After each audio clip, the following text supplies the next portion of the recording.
მოგესალმებით მეგობრებო, როგორ ხართ? მოგიკითხავთ დიდი სიყვარულით. დღეს მოვედი საჯარო გაშლით, სახელწოდებით უყვარხართ თქვენს მიერ ჩაფიქრებულ პიროვნებას. იფიქრეთ თქვენს მიერ ჩაფიქრებულ პიროვნებაზე და იქნება ორი ვარიანტი. მოდუნდით, მოეშვით. არ იფიქროთ ზედმეტად არაფერზე, წესები ვიცით. და ნახოთ, უყვარხართ თქვენს მიერ ჩაფიქრებულ პიროვნებას.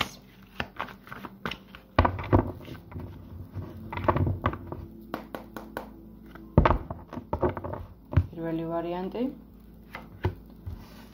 უყვარხართ თქვენს მიერ ჩაფიქრებულ პიროვნებას, მეორე ვარიანტი. პირველი ვარიანტი მთისფროლი, მეორე ვარიანტი ციტრინი. მე კი ვიწყებ. პირველი ვარიანტი თქვენს აირჩია მთისფროლი. უყვარხართ? ესე იგი, პირველი ვარიანტი თქვენს მიერ ჩაფიქრებული პიროვნება პირველ რიგში მინდა აღვნიშნო, რომ საკმაოდ დაკავებული პიროვნებაა და უფრო მეტიც შეიძლება იყოს კარიერისტი ადამიანი, რომელიც მუდმივად იმაზეა დამოკიდებული, რომ მისი ცხოვრება იყოს ფინანსურად სტაბილური, რომ ფინანსურად იყოს ფეხზე და ამისთვის ყველაფერს აკეთებს, არის ძალიან შრომის მოყვარი ადამიანი და მინდა გითხრათ, რომ აი ეს თავისი გრძნობები, რაც აქვს თქვენთან მიმართებაში, თითქოს ცდილობს, რომ თუ მაგალითად ხართ დაშორებულები, ვინაიდან რადგანაც საჯარო გაშლა ეს ყველაზე ვერ რეზონირდება და თქვენ სიტუაციას ჩემი აღწერით თქვენ თვითონვე მოარგეთ და თუ აღწერა დაემთხვა, შესაბამისად ეს გაშლა თქვენთვისაა. თუ თქვენ დაშორებულები ხართ, ამ შემთხვევაში ეს ადამიანი ცდილობს, რომ თითქოს თქვენგან რაღაცნაირად შორს იყოს და თავისი გრძნობები და ემოციები მაქსიმალურად ჩაფლოს თავის საქმეში, იმიტომ რომ თქვენზე ფიქრში რაღაც დრო არ დარჩეს. არ არის აუცილებელი მუშაობთ. შეიძლება იყოს ეს ვარჯიშიც. შეიძლება რაღაცა ისეც აკეთებდეს, რაც აიძულებს ამ ადამიანს, რომ თქვენზე აი ესე ძალიან არ ჩაიციკლოს და თქვენზე აი ესე ძალიან არ იფიქროს. და თითქოს აი ამ თავის გრძნობებზე მუდმივად მუშაობს, თუ რა თქმა უნდა უკაცრავად დაშორებულები არ ხართ. ამ შემთხვევაში ეს ადამიანი, ანუ თქვენს მიერ ჩაფიქრებული პიროვნება, მუდმივად მუშაობს თავის გრძნობებზე, მუდმივად მუშაობს თავის ემოციებზე, უნდა აკონტროლოს, უნდა რომ ხელში აიყვანოს საკუთარი თავი და აკონტროლოს მისი ფიქრები. აკონტროლოს მისი მოქმედებები და სხვათა შორის მინდა გითხრათ, რომ ეს ძალიან უჭირს ამ ადამიანს, იმიტომ რომ თუ მაგალითად თქვენი ჩაფიქრებული პიროვნება არის თქვენი, ესე ვთქვათ, ახლა როგორც იტყვიან ქრაში, ამ შემთხვევაში ეს ამ ადამიანის ფიქრი, ანუ ამ ადამიანს აქვს თქვენთან მიმართებაში რაღაცა ერთგვარი ფიქრები, მაგრამ ცდილობს, რომ რაღაცნაირად ყურადღება გადაიტანოს გარკვეული მიზეზების გამო. თუ დაშორებულები ხართ, ამ შემთხვევაში უკვე გითხარით, რომ ეს არის მდგომარეობა, როდესაც ადამიანი ცდილობს, რომ თქვენზე ზედმეტად არ იფიქროს, იმიტომ რომ ამ ადამიანში არის გაღვიძებული რაღაცა გრძნობები და აქვს ამ ადამიანს და მოდი ვნახოთ პირველი ვარიანტი თქვენს მიერ ჩაფიქრებულ პიროვნებას რა გრძნობები აქვს თქვენთან მიმართებაში.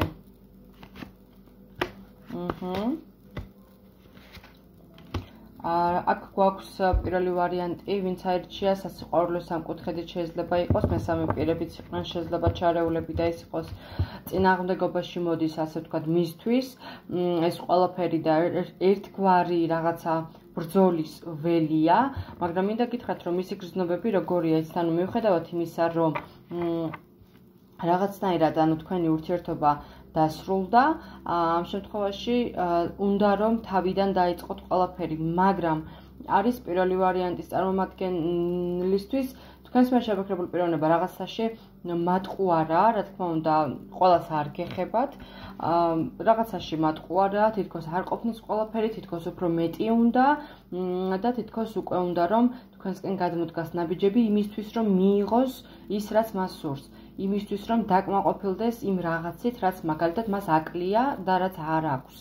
და მინდა გითხრათ სხვადასხვა რომ აქ რაღაც სასიყვარულო სამკუთხედიც არის ჩარეული, რაც ცოტა წინააღმდეგობაში მოდის თქვენთან მიმართებაში. ნახოთ საბოლოო ჯამში უყვარხართ თუ არა ამ პიროვნებას. საკმაოდ იმედგაცრუებულია და საკმაოდ კი ბატონო უყვარხართ. უყვარხართ და ძალიან მალეც გადმოდგავს თქვენს მიმართ ნაბიჯებს. უბრალოდ ნახეთ, ეს ადამიანი არის манипулаტორი ადამიანია, რომელიც ადამიანებს უყვარს, როდესაც ადამიანები იმას აკეთებენ, რაც მას სურს. და სიტუაცია შეუძლია ისე შემოატრიალოს, რომ თვითონ რომ იყოს დამნაშავე, სხვა საგრძნობინებს თავს დამნაშავედ.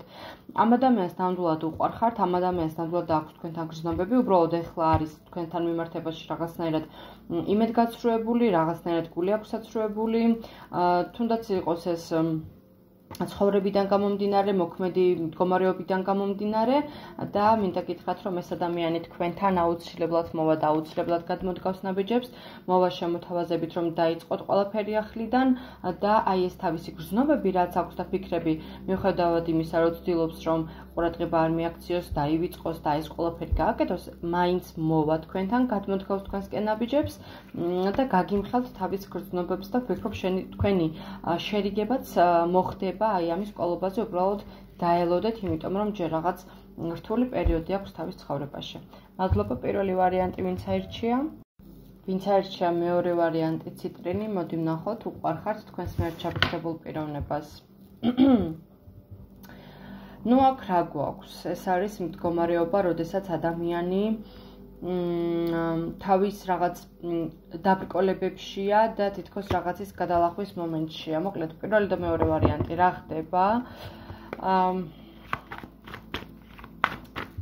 ადამიანს ძალიან უჭირს რაღაც, ადამიანი რაღაცასთან მიმართებაში არის გადალახვის მომენტში, ოღონდ ეს რაღაც არის მისი გამოწვეული. ეს გარემო ფაქტორებიდან კი არ არის, თვითონ არის გამოწვეული. ეს შეიძლება იყოს მისი სიამაყე, ეს შეიძლება იყოს მისი, რა ვიცი, თავდაფასება, რომელსაც არ აბიჯებს და აი მაგასთან ერთად მიდის და მიხოხავს, ასე რომ ვთქვათ, და თავს არ იწვიხებს ზედმეტად მოქმედებებისგან. და ვნახოთ აბა მეორე ვარიანტი. უყვარხართ თქვენს მიერ ჩაფიქრებულ პიროვნებას? აი თურმე რა ყოფილა. ეს ადამიანი რაღაცას ნანობს. ესე იგი მეორე ვარიანტი ვინც აირჩია, ეს ადამიანი არის რაღაცა სინანულში, განცდებში, ემოციებში. ხომ უნდა რომ რაღაცა გზა ქონდეს თქვენთან მიმართებაში, მაგრამ არ აქვს, ჩაკეტილი აქვს, იმიტომ რომ ეს გზა არის სავსე სირთულეებით, სავსე ტკივილით, არის ძალიან აგრესიულად განწყობილი, არის ძალიან როგორ გითხრათ, გაბრაზებული თქვენთან მიმართებაში და ამავდროულად აი ამ ყველაფრის ფონზე ის მაინც განიცდის რაღაცნაირად. მაპატიეთ, ვიდეო გამიწყდა. თქვენთან მიმართებაში აქვს რაღაცნაირად ისეთი მდგომარეობა ამ ადამიანს, რომ საკმაოდ დაძაბულია, საკმაოდ ემოციებშია, საკმაოდ იმედგაცრუებებში არა, უფრო სინანულშია და რაღაცას განიცდის, მაგრამ თან ამას არ აღიარებს მისი სიამაყის გამო. მოდი ვნახოთ ახლა უფრო კონკრეტულად, უყვარხართ ამ ადამიანს. მინდა გითხრათ, რომ ეს ადამიანი ძალიან აი ამ სინანულის და ამ ყველაფრის ფონზე მას კარმულად დაუბრუნდება ეს ყველაფერი. კარმულად დაუბრუნდება ის, რაც მაგალითად გაწყენინათ, ის რაც მაგალითად გითხრათ ამ ადამიანმა და აუცილებლად იძულებული იქნება, რომ მოვიდეს თქვენთან და სიყვარულთან დაკავშირებით, რა თქმა უნდა, აქვს თქვენთან მიმართებაში გრძნობები, ანუ მთლად ისე არ არის, რომ არ აინტერესებთ ამ ადამიანის, აინტერესებთ თქვენ, უფრო მეტიც სერიოზულადაც გიყურებთ და ძალიან ბედნიერიც არის თქვენთან, უბრალოდ აი ეს რაღაცა კონფლიქტი რაც არის, აი ამასთან დაკავშირებით თითქოს დაძაბულობა აქვს, შეიძლება კონფლიქტი გქონდათ სულ და აი მუდმივად შეიძლება ყოველ ორ თვეში დაშორებოდით ერთმანეთს, შეიძლებოდა რაღაცა ეს კონფლიქტი, ჩხუბი და თითქოს აი ამ ყველაფრით დაიღალა ეს და ცდილობს რომ ცოტა თავისუფლება იგრძნოს, მაგრამ მაინც მის გულში ხართ და მაინც მის ხართ და აუცილებლად იქნება ეს ბიძგი იმისთვის, იმისთვის, რომ გადმოდგანს თქვენს მიმართ ნაბიჯები. მაგრამ იმ შემთხვევაში, თუ თქვენ დაშორებულები არ ხართ და უბრალოდ ურთიერთობაში ხართ, მინდა გითხრათ, რომ ადამიანს ძალიან უჭირს გრძნობები, რა თქმა უნდა, აქვს ანალოგიურად გეტყვით, უბრალოდ ძალიან უჭირს ამ